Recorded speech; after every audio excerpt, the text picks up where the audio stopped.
It's been quite a while since we've done one of these. Let me make sure this mic is where I want it to be at in terms of capturing my voice. Hopefully, it's not too loud, too quiet, whatever the case may be. Hopefully, the music is not overshadowing me, so we're going to change that. We're going to change the title of this stream because apparently it's completely wrong too. Stand by for 2 seconds.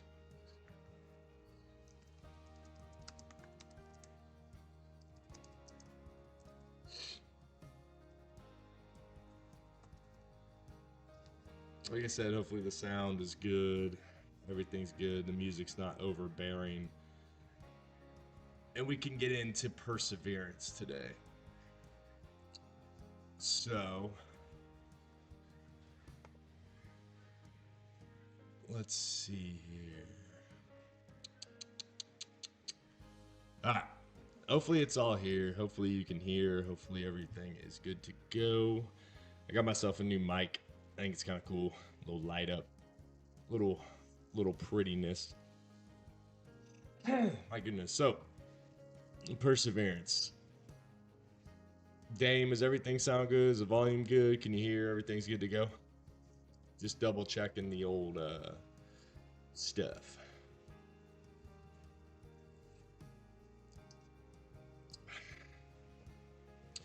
Because I think that perseverance is something that we all could use a lot more of. The thought process of it, the act of doing, the just everything about it. I mean, just the words itself are not just they're not just falling on deaf ears, if that makes sense. I mean, persevering through everything takes hard. It's not easy to do. It's one of the hardest things to do is to persevere, especially through the bad times. I mean, everybody can persevere through the good times. It's easy. It's not hard to persevere through good times. But when it comes down to it, when we enter bad moments and bad times, then we have to learn how to get through those in a sense that makes it to where we can actually fulfill our daily role of life. Excuse me. So, persevering to me is finding the silver lining in what we do, where we're going with it, how we're doing it, and then just moving forward. That's what persevering is to me. You know, and finding the silver lining's hard. It is, but it's always there. You just got to look for it. Even in the most trying days and the most troublesome moments that we go through, we can still persevere through the aspects of it and still make the things a good thing, especially if we consider this concept. We praise Jesus and all that is good, but we also praise Jesus and all that is bad. And I know that sounds kind of weird and a little bit cliche, but if you think about it in a certain sense, if we praise Jesus all the time, then isn't all the time good? Even that's which is bad. Because as the Bible states, trials make us stronger. Trials make us better in our faith. Trials make us go further in life.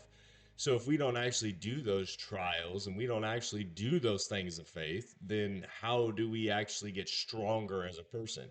If you never meet anything with any kind of resistance and never find any kind of resistance, then how do you know that you can actually make it through the bad that's going on? You don't, because you've never actually done it. You've never actually seen it or looked at it or been through it to see that God has made it to where you are capable of making it through those problems. So we have to be able to have the trials and we have to be able to learn that we can persevere through these trials and become better people. And honestly, without trials, then how do we ever actually make it anywhere in this life? We can't. It's impossible. It sucks. Trials aren't fun. They're not, especially ones that go really deep into the heart of things. They're really terrible. We experience terrible things, loss, loss of job, financial problems, relationship problems, whatever the case may be. They're not fun. They're not meant to be fun. They're meant to make us stronger. So when we come out on the other side of these trials and we come out on the other side of these negative times and stuff, we persevered through the issues because we believed in God getting us through it. Then it makes us a much stronger person. We become better people. Because when the trial's over and the rewards that we reap for being strong through them makes it to where it's much better for us to become somebody. Makes it to where we can go out and show the world that, I made it through this issue. I made it through this trial. And because of God helping me walk step by step, it has made me a much better person. So now I can pass this on to you. I now have the ability to come out and help you through your trial. Because God takes us through our trial, we can move on and help somebody else through their trial. And then together, because together is always better than alone, we can persevere through everything that happens. What's up, Pug? How you doing?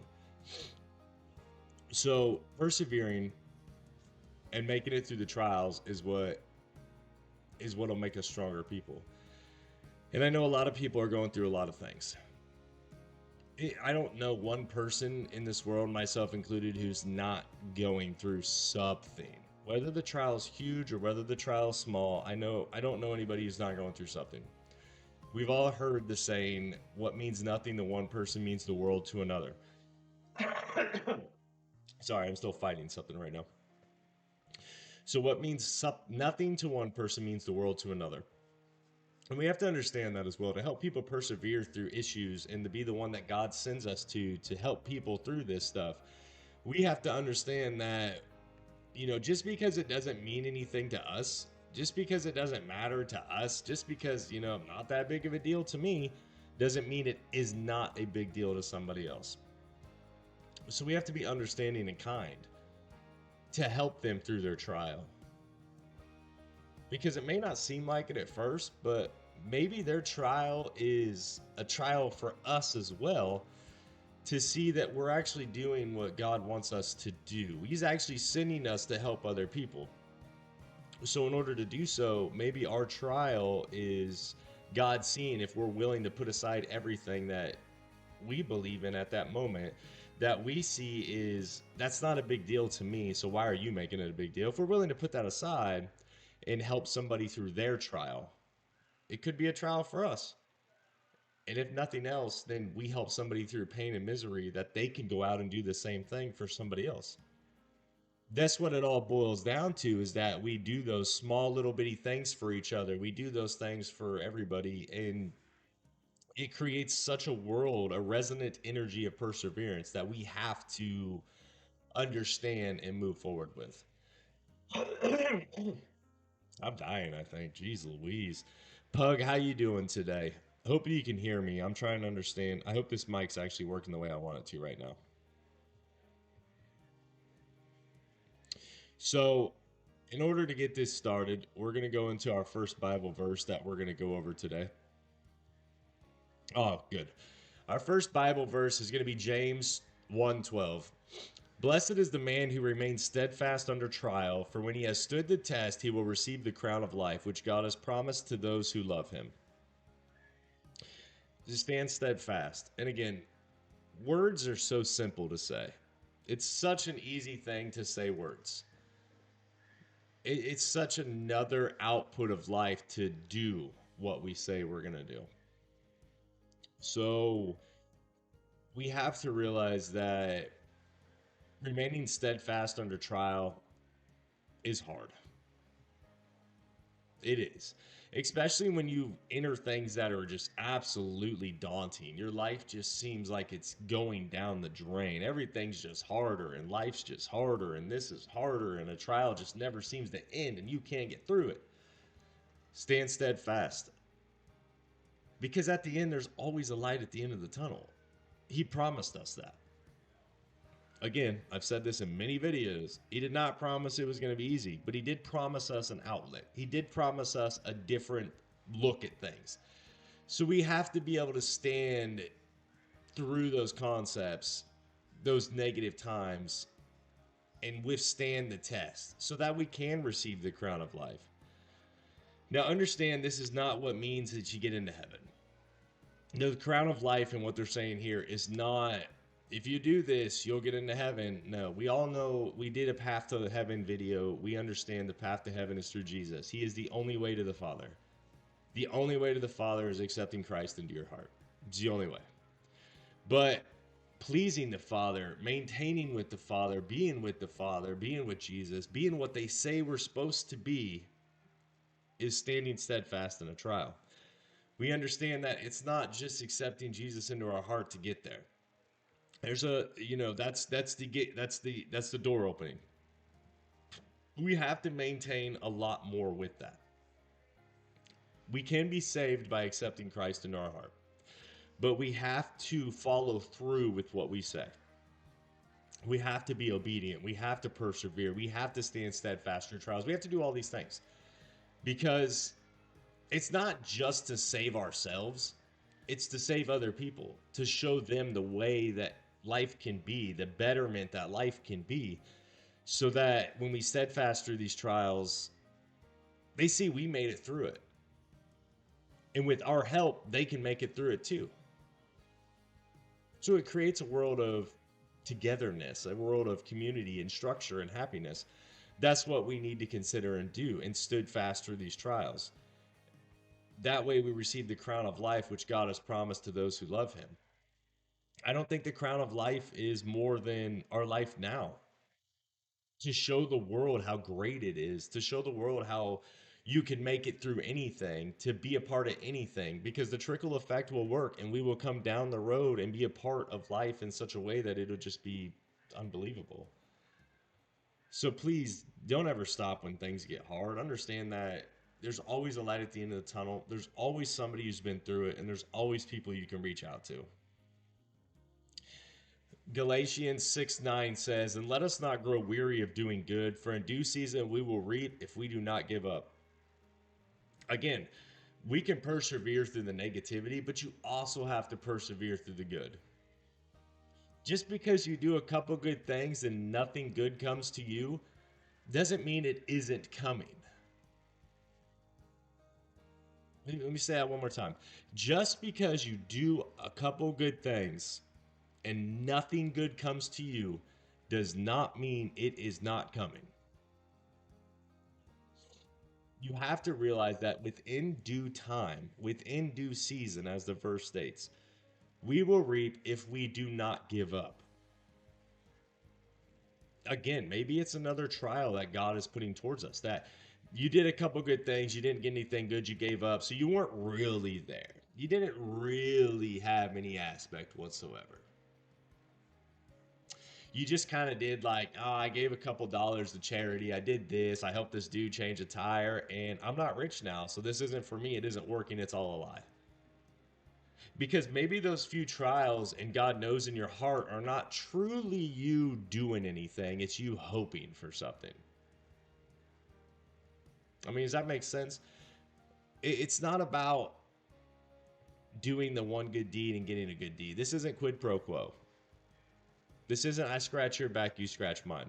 This is God telling us that within due time, you will receive good, but keep doing good. Don't stop.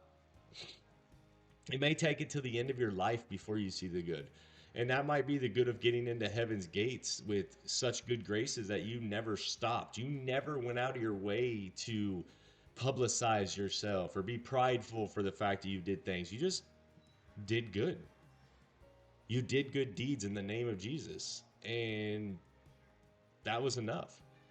Maybe one day you do these good deeds in the name of Jesus and you wake up the next day and good fortune falls right into your lap. Maybe one day it never happens, but one of your kids becomes what they've always wanted because they watched your example, then they started doing good deeds. Would that not be reaping the rewards? Yeah, it may not have happened to you, but would it not be reaping the rewards that your child has become successful because they watched what you did your whole life and they carried on the good deeds that you did? To me, that would be fantastic. Yeah, it might not be me, but I trickle affected it. I did good my whole life. My kids did good. Therefore, they reap the rewards. Therefore, I reap the rewards. So don't think just because it doesn't happen right away, just because you don't come out on top right away, that it is not going to happen to you. Never stop doing good. It's what Jesus wanted for us. It's what we should want for each other. It's what life should be about. Never stop doing good, because you never know when that reward's going to come. So why not be ready for it and be present? Our third verse is 1 Chronicles 16:11. Seek the Lord in his strength, seek his presence continually. Even when you feel like you have the Lord with you should always be seeking the Lord out. Through the good, through the bad, through the positive, through the negative. It doesn't matter. You should always be seeking the Lord out.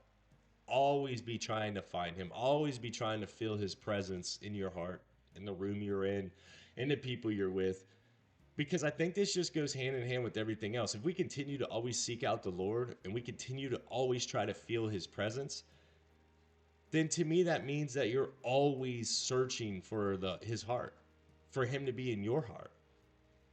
It's kind of like a nonstop prayer if you think about it. You're always looking for him through every situation. Bad situation, find the good silver lining in it. There's praise Jesus. We found the silver lining. Good situation, see the fortune that comes out of it. Praise Jesus. We found the silver lining. It's always there. You just got to continuously look for it, because if we look for him, he will present us with what we're trying to find. Never stop trying to find the Lord in your life and your heart. Never stop doing that.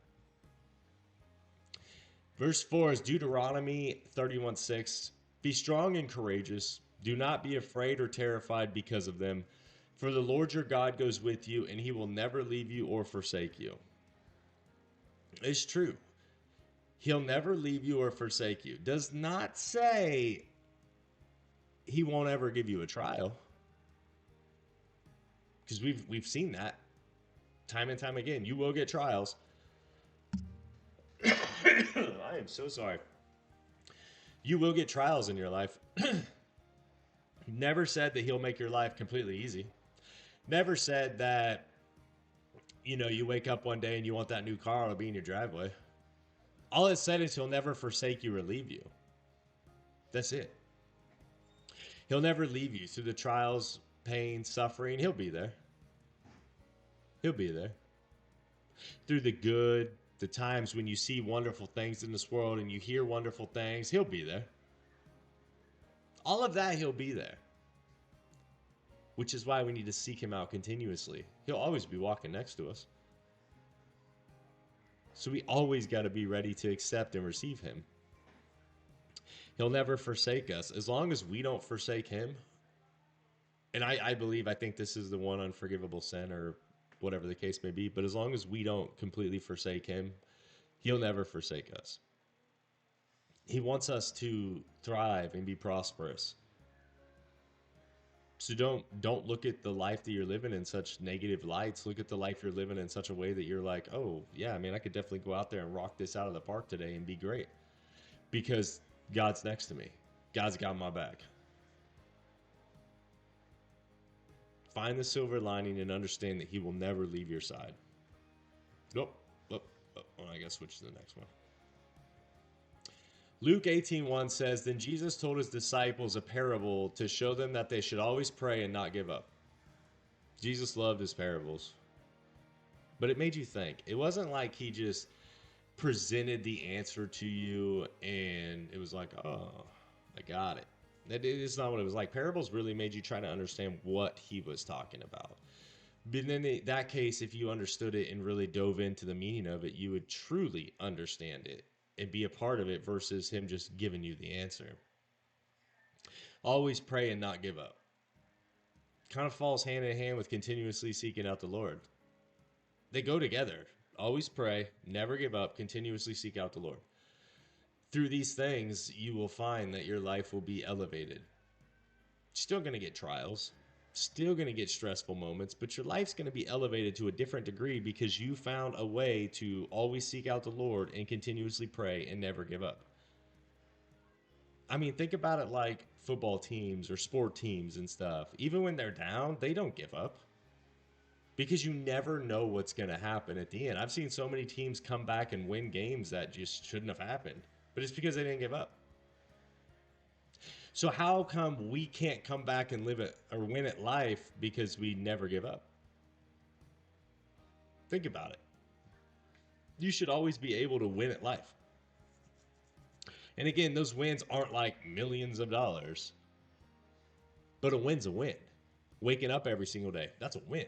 Praising God, that's a win. Continuously seeking out God, that's a win. Showing somebody in this world happiness and kindness, that's a win.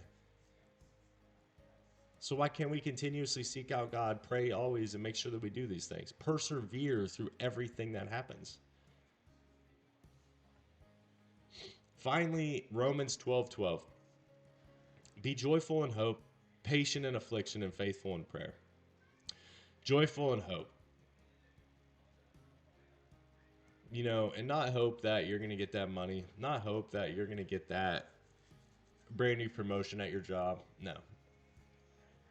You hope that your finances are going to turn around as you're working really hard. You hope that the person down the street comes to Jesus. You hope that the world sees a better way of doing stuff. And you're joyful in hope. You're not sad about it. You're hopeful. Hopeful is supposed to be a positive thing, being hopeful towards everything that's going on. So we're hopeful towards what we're seeing. And then we're joyful with it because we feel that hope and that presence of God there. Patient in affliction, those bad days, persevering through them. Be patient in it. Some days it's going to take a while to pass. Some days it's going to pass right away. Be patient either way. Because patience allows you to think with a clear mind and focus on it and approach it in a much different situation than what you are. So be patient with it. And faithful in prayer. Don't blindly pray when empty promises and things that don't matter. Don't pray hoping that you get rich. Don't pray hoping that, you get that fancy new thing that you want. Because that's not faithful in prayer. Faithful in prayer is praising Jesus through the good times and the bad. Faithful in prayer is opening up your heart and actually letting things pour out of it. Faithful in prayer is putting it all on Jesus' hands, putting it all at his feet and saying, you got this. I trust in you. I'm going to pray to you because I want to talk to you and I want to lay my troubles out there, but I trust in you. Being faithful in prayer. So think about these three things. I put them last because I think they were a good thing to have last. Be joyful in hope, patient in affliction, and faithful in prayer. Very important concepts to understand and consider. And I hope that we move forward through this day, be in those ways, and continuously praying to God and continuously seeking out the silver lining. Oh, hope this passes soon. And we continuously look for ways that we can better ourselves with perseverance through trials, pain, and suffering that we go through on a daily basis. We have to understand that. And that's a major deal to us. So I hope that this 25-ish minute little video helps you understand more along the lines of perseverance and how we move forward in life as Christians and what we should be doing. I appreciate you all being here with me. YouTube, as always, if you got a question, please feel free to throw it in the comments and I will get to them. And we'll be back at this tomorrow. I'm glad that we're able to restart this back up, and I hope to see you guys there. Have a blessed day.